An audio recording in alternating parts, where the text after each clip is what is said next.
these strands of line. These aren't just sailors' knots. They tie together a unique skill and hundreds of man-hours to make artwork. So there are very, very few that you can lay your eyes on anywhere in the world. John Trevette and Skip Hipps brought their work here to the U.S. Sailboat Show in Annapolis. A small booth, but plenty of wonder.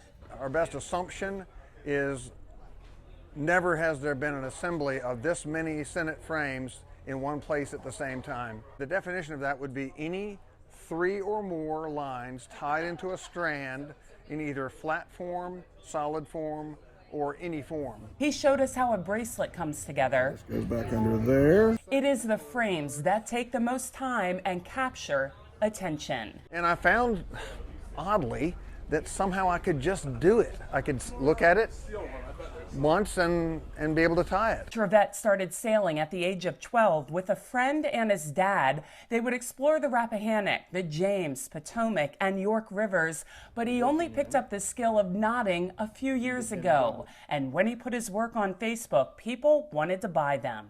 This one's about $5,000. I'd had to figure out what my hourly rate's worth. You know, you got to have some way to gauge it. It took me 110 hours to make it. It's not his main gig. He still works at Verizon Wireless. This one is the official flag of the Chief Naval Operations. Skip Hipps got the commission from the Pentagon. Then I blew my back out and I couldn't bend over my work table, and I called John in a panic one day and I said, "John, you've got to help me here." They estimate it took 500 man-hours, but now their work is hanging in the Pentagon. Hipps lives in Arizona, Trevette in Williamsburg, Virginia. They both served in the Navy, so this is a true honor. They're self-taught, but while Trevette is new to knot tying, Hipps has been at it, he says, long before the internet. I made my first frame when I was 15. I started tying knots when I learned to tie my shoes. And I sold everything I made and never took pictures. I've made over 100 frames. Well, welcome back to Trevette Knots, folks. Trevette has a YouTube channel hoping to get other people interested in tying knots and making artwork. Over 3, under 3.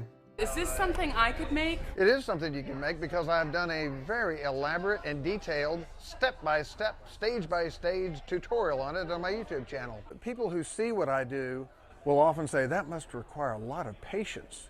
And I have to politely correct them and say, basically it takes determination. Because they're very difficult to make, they're very time-consuming to make, but just like anything that's handcraft work, when you get done, to be able to look back and step back and say, I did that, it's a tremendous satisfaction. Quite honestly, by the time I finish a piece, I'm tired of looking at it. Picture this, he might be the only one tired of looking at his frames. For Chesapeake Bay Media's Bay Bulletin, I'm Cheryl Costello.